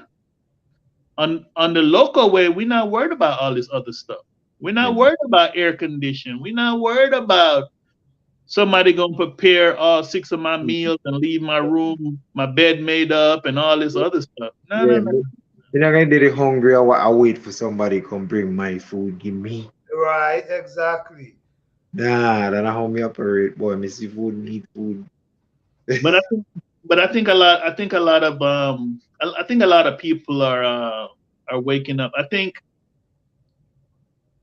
fortunately, the way the world is, a lot of things are waking people up. I mean, like Fifi said, you got to be careful about what you say on this platform here. I could say something, but I'm gonna let that ride because I don't want your thing to be taken down. But it's interesting times, and you got to find out who you are and understand your culture and your niche in it. That's really it. Yeah, but Man. As long as we keep this community here, we'll be here to support those who are seeking to find simplicity in life. Right. That's it. Right. We're gonna be that group, and then we start accumulating. Yeah, man. Because I really never give it up. I never give it up. Even though I don't have to cook outside, I ain't got to cook outside, but I love cooking outside. And videotape it. Yeah, you know what I'm saying? Still with the camera. Yes, I love cooking outside there at the wood fire. Yeah, man. I love that. Yeah, people who live that lifestyle and they don't want that lifestyle no more. Yeah, people feel like that was too hard. I'm not. A lot of people feel like going back to that is like going back to slavery. Right. My grandma keep telling this backwardness I thinking. I've literally had family members, not on my side, but on my wife's side, told me like, y'all down there doing that gardening and all that stuff, that's slavery. You grown your food, that's too much work. That's slavery. Well, you know what they do? You know what? They used to, at one point in time, they used to want to call farmers poor people. You see, like you go into school and you as a person or your parents planting food and selling, they want to look at you as they got to plant food, the poor people. Yeah, the mindset is so messed up. They're not saying you are the rich people because you the one who sell to you. Yeah, exactly. They're looking at you. Oh, you can't plant food, you can't buy food. That's Let, how the thing messed up. let the money just go out of power. Let the one day just money just disappear. Then everybody can watch all the farmers them. Everybody can watch them. Remember, Listen, go ahead. I used to do counseling and mentoring for young adults. I'm talking about people anywhere from 18 even up to the 40s, right? Right. And one of the things that jumped out to me while I was doing this, and even for myself, that college is great for, I would say, skilled jobs. Skilled jobs being lawyers, doctors, stuff like that. Yeah. But other than that, it's a racket because most of the people teaching you don't know how to do none of the shit they telling you. They don't. Right. I mean, when I was working on my master's, I had a straight up conversation with one of my master's professor. And I literally ended it with, I'm like, you're an idiot. And I walked out that, dropped that class, and I left the master's program. Because what they try to brainwash you into about the master's program is when you graduate with a master's, you have mastered that educational art. Right. But that's not true. How many people we know right now coming out of school with master's degree and working at McDonald's? They didn't master nothing. Right. You don't need that to go work at McDonald's. That's I worked at McDonald's when I was in high school. Exactly. So again, it's about the racket. Where I remember when I was growing up in Jamaica, it wasn't about that. It was intellectually, and I would say about the caste system. It was either intellectually, what can you bring to your fellow man and the nation, and they would push you. Like the way our schools are set up in Jamaica. I don't know if it has changed. I've been gone from it so long. But when I went to Jamaica, you took the common entrance exam. That was a screening process to weed out who are going to be the blue collar workers and who is going to be the white collar workers. So who was going to be with the clipboard telling you what to do and who was going to be the doing. Yeah. And so you went to certain schools. Like my dad went to one school and he learned, my father is a jack of all trades. This dude know electrical, he know automotive, he know air condition repair, refrigerator repair. Man, he was a tailor. He got all these skill sets. Wow. Ask me how many I got. But what it was, I went to the school, I went to Cornwall College. The thing with Cornwall College was designated, this was one of the schools that they picked for the leaders in Jamaican society. You were supposed to go into politics or do something. You weren't supposed to go do no handwork. You were supposed to go use your brain. And I used to always remember my father saying, because I used to help him change tires on cars, and I used to hate that. But he used to always say, you see how hard this work is? I want you to go do something where your nails don't get dirty and you're using your brain. And years later, when I was about in my 30s, me and my father was having a conversation. Because me and him have conversations like this all the time. I told my father, I said, you gave me good advice at that time, but now that I'm older, you set me up. He's like, how you figure? I said, because think about it. When you was a young man, you had an opportunity to do a variety of jobs, dirty and clean. But you wanted me to sit in the office with a clipboard and telling people what to do. So basically what I would be left with is always having to hire people to do stuff. Right. Yeah. So I always be like, if I can tell you something, I should be able to know how to do it. Yeah. I agree. You know? See? That's where it kicked in. That's where it kicked in for you, my G. Yeah, so that was one of the things that me and my dad, you know, like I said, I'm a product of a single dad upbringing. My mother left when I was 2 years old and kept it moving. And I saw her again when I was 16. And I lived with her for 1 year. That was 1 year. That was a long year. But you know what? We good from a distance. Hey, as long as the love is there, eh? I was fortunate enough to balance it out because I grew up in a farm family, and you had to do every morning. I get spanked to wake up to get tasks done, and it's a list. My grandmother have a mental list, and she just list them. After I done this, this. After I finish that, this. You know, done that yet? Start this. And then after, you know, going to college is where I develop my intellectuals. And from there, I start balancing it off. I was like, yo, you need the skills, but you also need to know how to deal with people who give instruction. And that's how I balance it off, man. Balance is the essence. Yeah, yes. I was fortunate. I had a good balance. I had a dad that was very good with his hands, and he was very smart man. Yes. Right. Not because the system gave him a master's degree and told him he was smart. No, he was smart. Let me say was. He's still alive. He is very smart. Right, right. Then I grew up with a grandmother that was an educator. My grandmother was a teacher, so me and my brother didn't get no breaks. You know how some kids get off school and go home and they get breaks? No, we didn't get no breaks.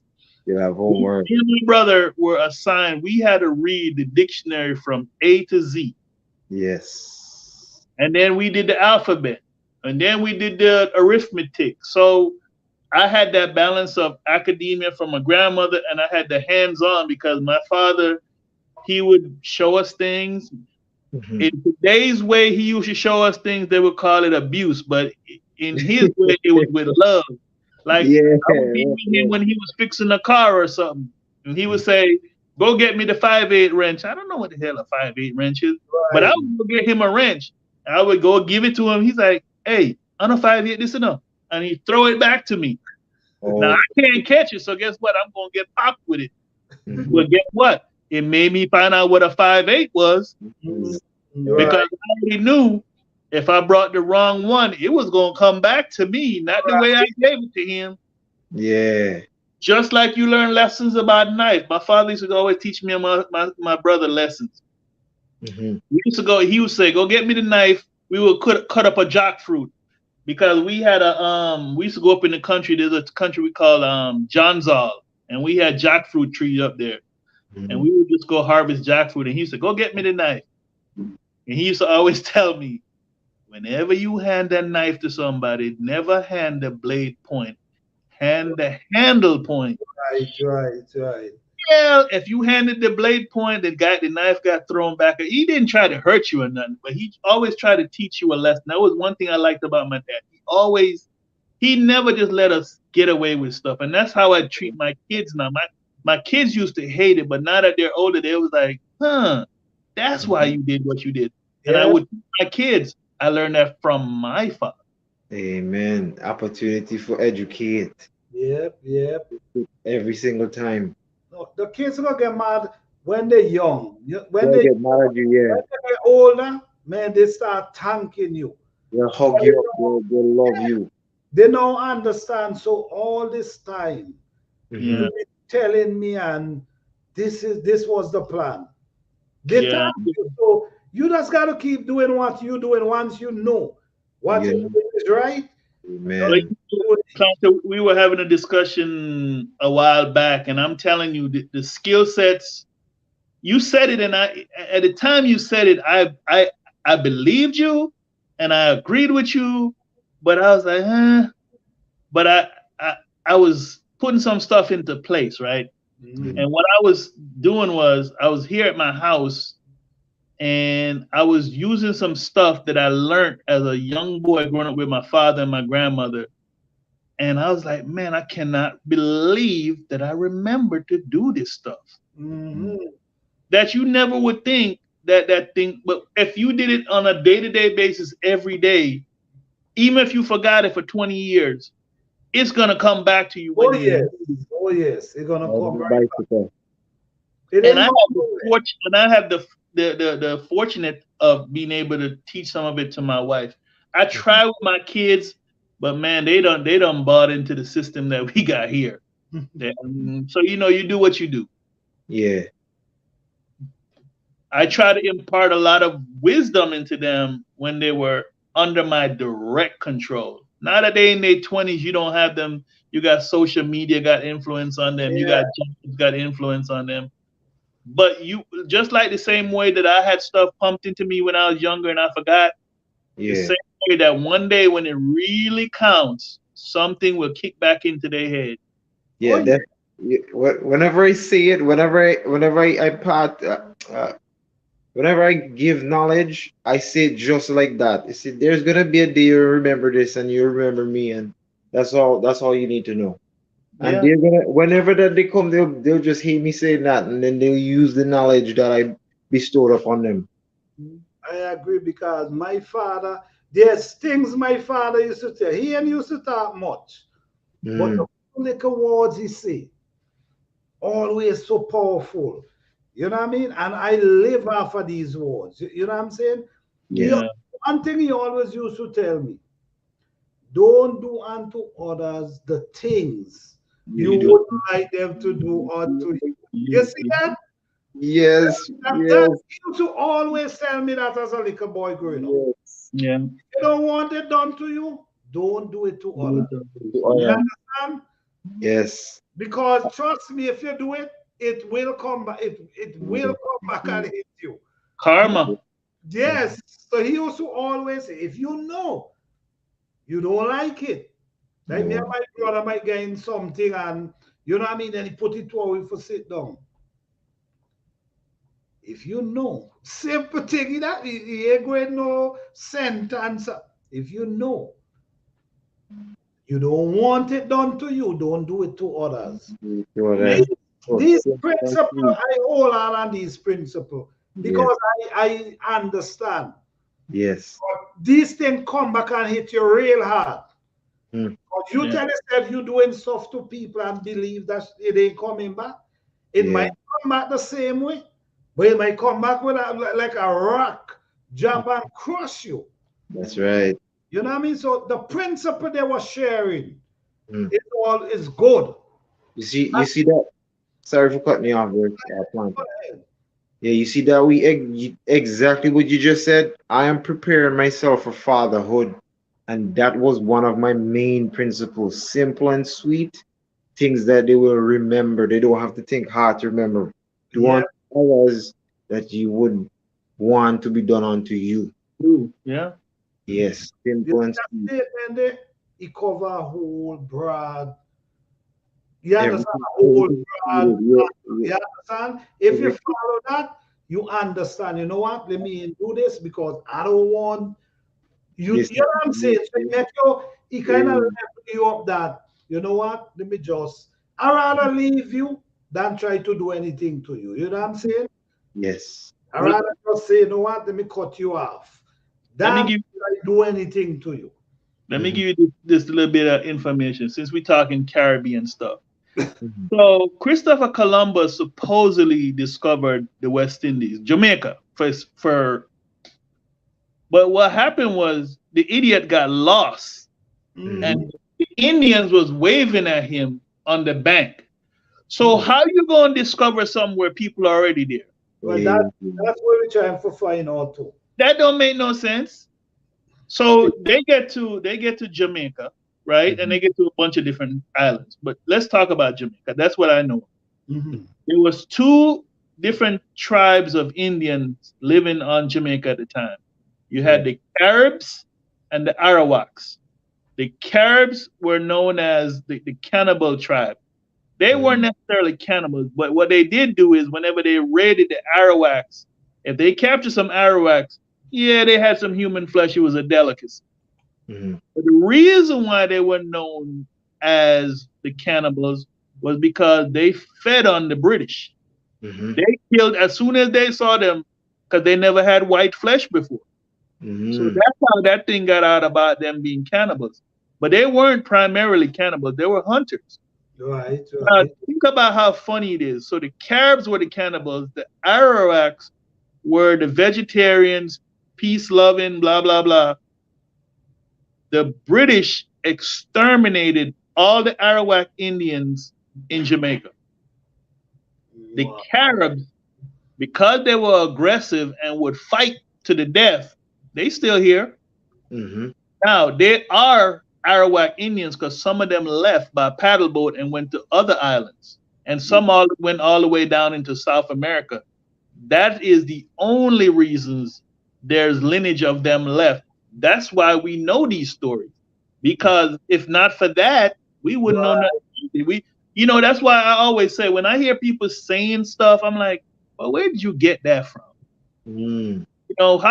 When you start going back and tracing the history of where people say they know stuff, and you ever notice it when people are telling this story, it always somebody that look white. And they're saying it like they were there. Yeah, I was right over there standing up. Well, maybe their descendants were there doing the killing. Yeah, facts. And the way they explain it is like, and it was brutal. But hey, at the end of the day, it is what it is. I mean, we think about like our flag. I don't know how the different islands look at their flag, but we look at our flags. We got black, green, and gold, and symbolization of different things. The green for the lushness of the country, the black for the soil, the yellow for the sunshine.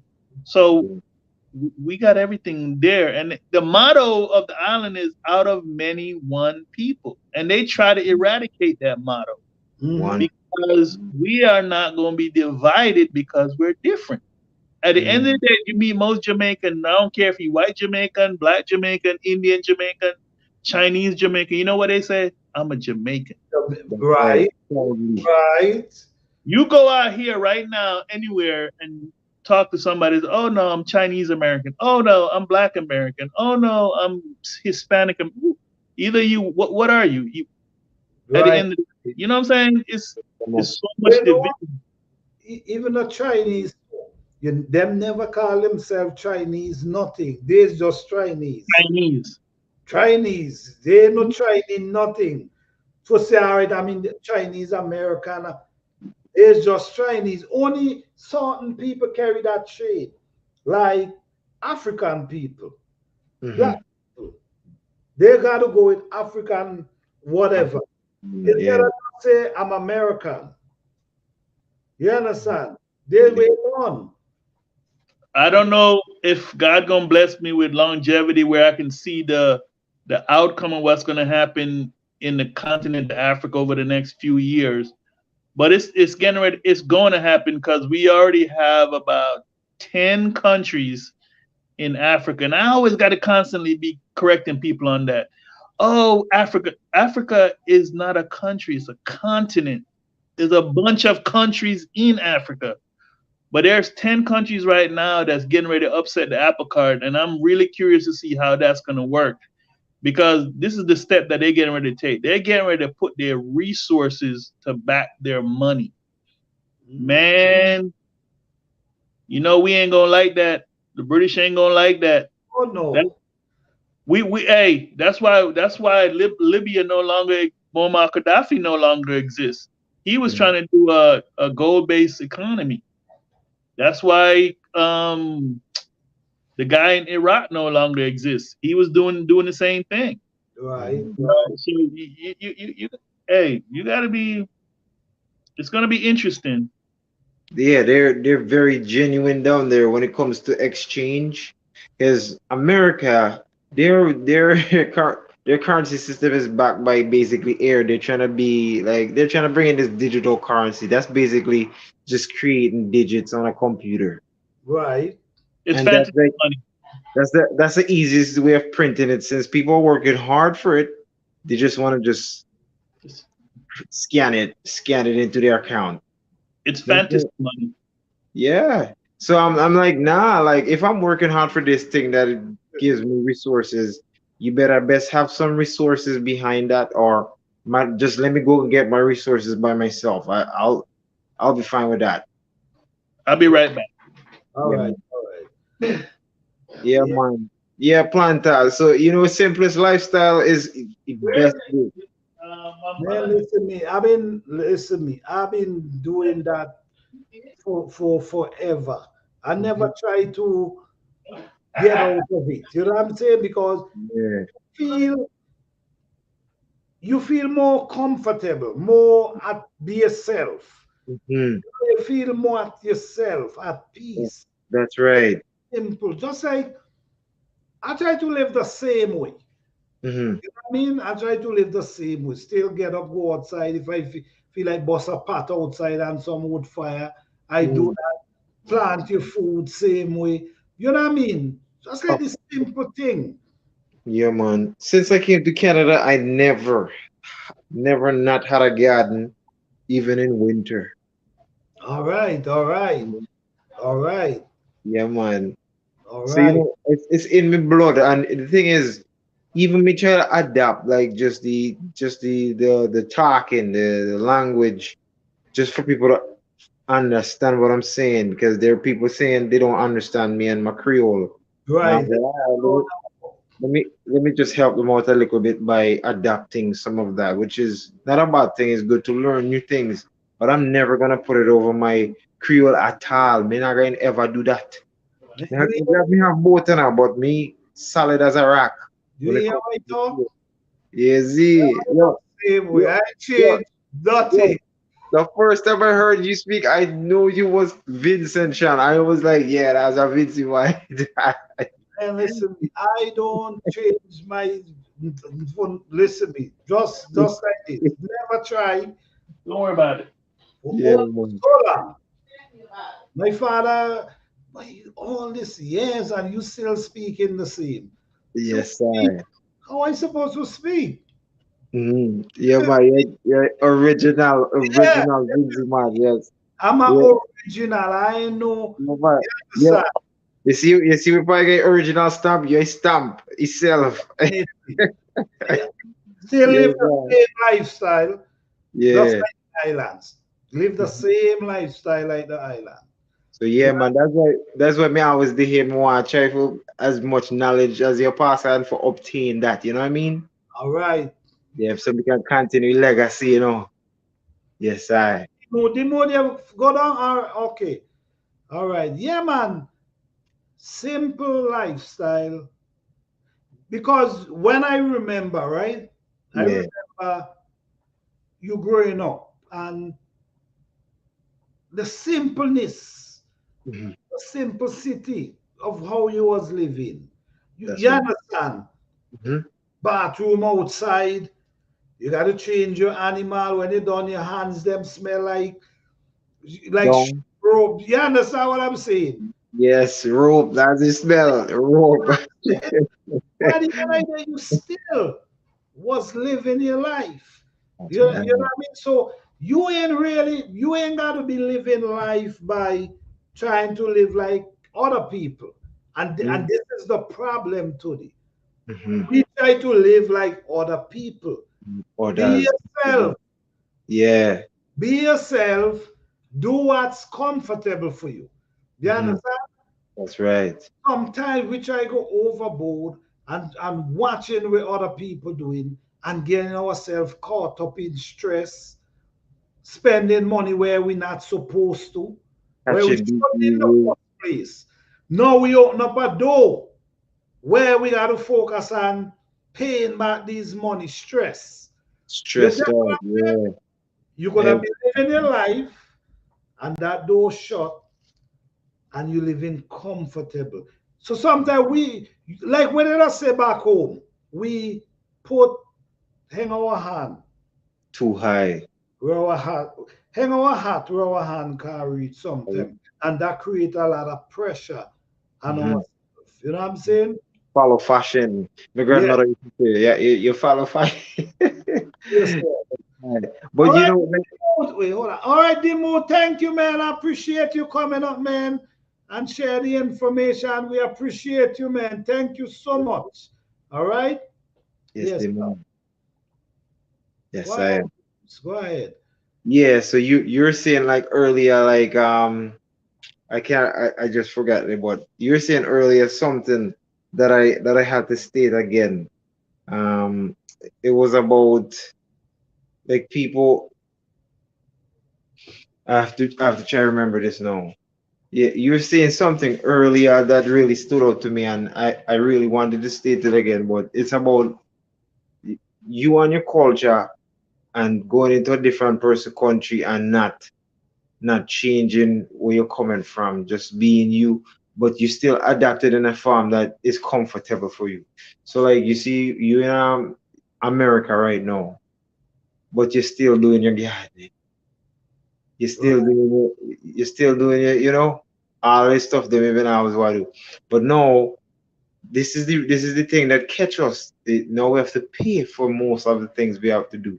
Before we could have bust a pot outside. You see, you have your own property. That's the only reason you can bust a pot outside. Me, as much as me want to do that, we can't do that. Somebody can call cops and we can get charged or lock up.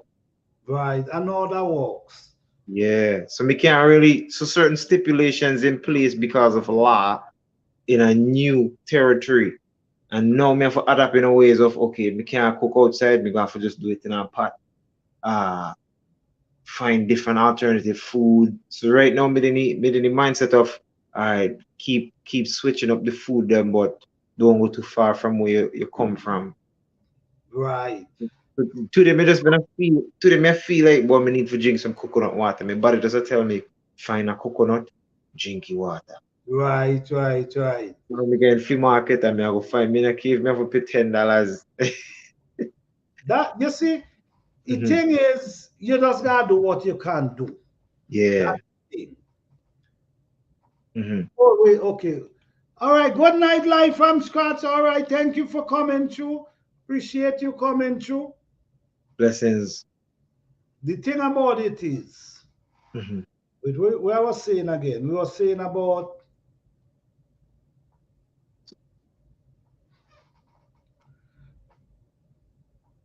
you were talking about the coconut and Yeah, what coconut. yes, what I'm saying is you just gotta do what you can. You see what I'm saying? Yes. This is why I'm saying you can't life is not about watching other people. Mhm. I take my eyes, I try to stay as focused as possible. You Mhm. check what I'm saying and what I want to accomplish. Mhm. You see what I'm saying? That's what I do. I don't allow too much thing to distract me. Mhm. You check what I'm saying? If I Yeah. feel like I don't want to eat a certain thing, I'm not gonna eat it, and I'm not gonna let anyone Okay. convince me to eat. I shut it out. Just like manual Mhm. fertilizer. Ah, Just sitting here about it. I shut myself off from it completely. completely. I don't Yeah. want to hear about it because I don't want next thing it start getting up in my head. Next thing I'm start using it. Yeah, You see, just and you know, sorry for cutting you off again, but you know how most of them get you to actually get influence. They say it from an educational perspective. Oh, you don't want to learn. It's like right? no, you already know it's not good. What else is there to learn about it? That's it. And you're right. When Yeah. people hear I say, I'm not Mhm. interested, don't want to hear about it, you're right. That is first thing. That's Oh, the when youth. you don't want to learn about new stuff, you just stuck to your old ways. Well, to hell with that. I Mhm. stuck to it when come and growing my food. That's I right. if I give me 1 second, guys, 1 second. Yes. And that's those peppers, that bell peppers that planter grows. I swear the only place I ever seen them is in the stores. Never see them anywhere else. They're just in the stores. I never seen somebody pick a pepper that big off of a tree unless it's planter. So that means he's doing something amazing. And these people out here, they're using chemicals to force these humongous peppers to grow from a tree. He's doing it naturally. And that's why I had to just follow everything that I heard and the demonstrations. It's just elite stuff right there. And for me, Yes, yes, yes. yeah, man, Yes, like I was saying, right? mhm, Everybody different, right? And there's people who easy to get influence, and there's people who not. yes, Sometimes you got to shut things out seriously, yes, especially you know better. When you mhm, know better, you surely got. It's not better. that. It's not that you don't want to learn. You understand? You That's just what it know what you means. stand for. And Yeah. you know what you stand for is truth. Once you confirm that this is truth, yes, you could shut stuff out. Because it's distraction to what is true to you. Amen. So what is true to me?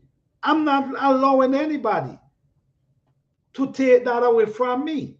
You see what I'm saying? So I'm not interested, don't want to hear, don't cancel. You understand? And it might sound like he ignorant. No, I'm not. Yeah, you're not ignorant. You just know. Exactly. You You already think know. Because you sorry again. You demonstrate so many different times your method is working. And you okay, don't need to force anything else in there. It's just simplicity, man. that's it. So Yeah. why would I sit down and allow somebody to can't tell me? You know, more people try to tell me, oh, why you don't use this? Oh, you could use that. Oh, Try you could this one. I'm Try this for one time, not just once. Yeah, and you know, we know what. then most of the time, they're not gardening long enough to tell you what works and what not works. You know, start yesterday. They're regurgitating information from others, not Right. doing the experiments, not doing the work, you know. Why you think I can come on here and talk so bold about gardening? You see how I just come and just speak bold? Because Experience. exactly, and then guess what? The garden show. My garden back what I'm saying. You check what I'm saying? Proof, evidence. I'm still trying to figure out if there's anybody. I'm not saying I'm the only one. I'm just trying to figure out if there's anybody ever grew up bell pepper tree 7 feet tall. Yo, I never see a bell pepper tree, and not even the tree. I never seen the bell pepper anywhere else than the supermarket. And when I see you picking that from a tree, that alone is the truth. It's bell pepper tree I does have, not plant. Yeah, that planted a tree. It's tall as a human. Yeah. Right now at this point, I have like 8 bell pepper tree 5 feet tall. Yo, I think one of my next project is growing one bell pepper tree tall like that. Right. I don't know what kind of pot I might need, but I just got some new ones, and I gotta put that project. You know what? This is why I just tell people, I don't care what nobody see. There's things to do to plants to get them to grow and produce. There's always something to do to plants. And it ain't no using no chemical and no whatever. It's how you treat them and how you deal with them. You understand? Why? You know how much last year? No, the year before last year, I was saying, because I was telling people how to plant pepper tree. I don't really teach much now. You understand? I don't go into depths now, but I used to go into depths how you plant pepper tree, and I was giving them all the information. And I'm hoping to see bell pepper tree over people's head this year. You understand? Bam! I know went 7 feet plus. Wow. And loaded with pepper. Some of them have on 25 peppers. That's peppers on one tree. You know what I'm saying? So I know how to get bell pepper tree. 7 feet tall. That's taller than me. I prove it. Yes. You see what I'm saying? So why would I listen to someone to tell me what I need to bring in my garden different than what I'm doing? I turned clay soil into a different type of soil, rich soil. Gold, garden gold. Yeah, so my experience, this is from my experience. I learned. So this is why I'm saying you got to be firm on what you're doing. Because distraction is real. Real. It's true. You understand? Whatsoever you stand for, be formed. And yes. I don't know if the people that tell you try this and try that understand what organic means. I don't think the word organic just got greenwashed so much times they just don't care. But maybe I need to stop say organic. Maybe I need to yeah, just say natural. natural, yeah, Yeah, that yeah, word I got to start back using natural. yes, natural. Uh, for real, man. Because I don't know if they really think organic is something that greenwash because of what they were taught in school, and they say, yeah, try this then. But they need to understand that we don't need no chemical with food. You know, We just not want it. Yeah, it go help you grow up, but not for me, eat. Not for me eat. and and this is when me try to show people that you could actually do that.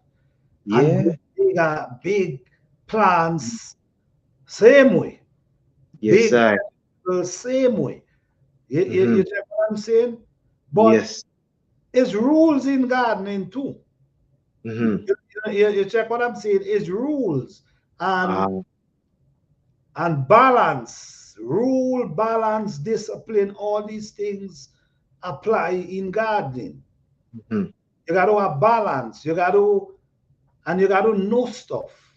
Mm-hmm. That's why me always say gardening is a learning process, and you never stop learning. You will always, and if you open up, you will Mm-hmm. learn something new every day. People go want to know what you mean learn something new every day. Hell yeah. If you Oh my open up, God. you will learn something new every day. Yeah. So See, my experience, I'm dealing with nature and what nature have. Hey boy blue. Okay, hold on. mm-hmm. Once again, nice. Hey boy blue, thank you, man. I appreciate you coming through, man. Good night, man. Thank you. Thank you. All right, good night. Yes. So the way I try to do gardening, I try to do it like back then. I even But try to do it on a different and farther than my parents did. mm-hmm. I went way back the way Mm-hmm. I do garden because here what happened. My Mm-hmm. parents them used to use cow manure, chicken, donkey, not Mm-hmm. donkey, chicken, Mm-hmm. goat. You see what I'm saying? Yeah. Don't get me wrong, there's good manure. Mm-hmm. But they used to use that sometimes. But me now, me push that aside. You see, I Ah, went it way back way in back. to the ancestor time Mm-hmm. where them not gonna use that. Them gonna watch how you deal with the forest and watch how the forest operate, and that way me do. Me go back in the forest.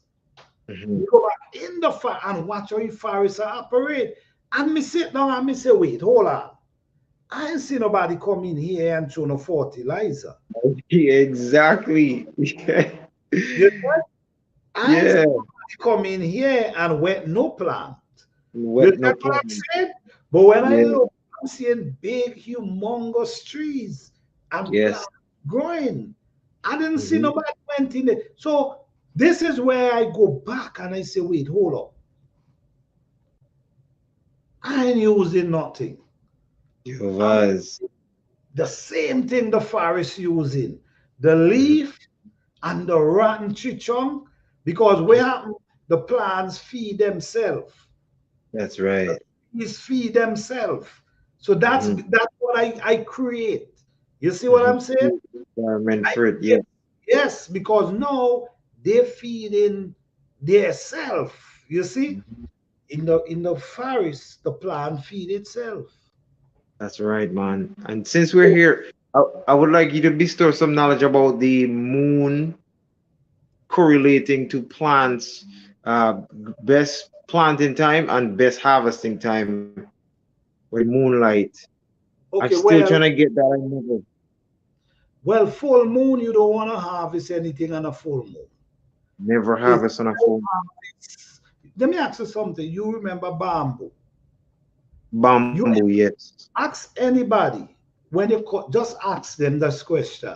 Back home, when you cut bamboo on a full moon, what does happen? Just ask them that. Mhm. All But I'm right. gonna tell you, when you cut bamboo on a full moon, it start turning like dust, pretty fast. Ooh. You check, but if you cut it before full moon or when the moon grind back, the bamboo lasts forever. So this is what we used to do. We used to make sure we cut the bamboo before full moon and we make let it stand. If you cut the Yes. full moon, the bamboo on them are rotten and turn dusty pretty fast. I same with the fruits. You don't harvest your vegetables on full moon, especially if you want to store them. If you feel Mhm. like eating them, all right, it's okay. And boy, blue say bless up. Yes, I. One love, boy blue You see, family. turn dust. Okay, look, the mother say same thing. You see, One to 50 dust. pounds Yeah, powder. powder. I Yes. same with food. Mm-hmm. I feel it with Every food. cooking is different, but this is stage when the food have the nutrition and you know the vitamins. This are before the full moon. The full moon are drain all that out. So when the full moon go back, start going back, you understand, it gain it back. But on full moon, you drain that.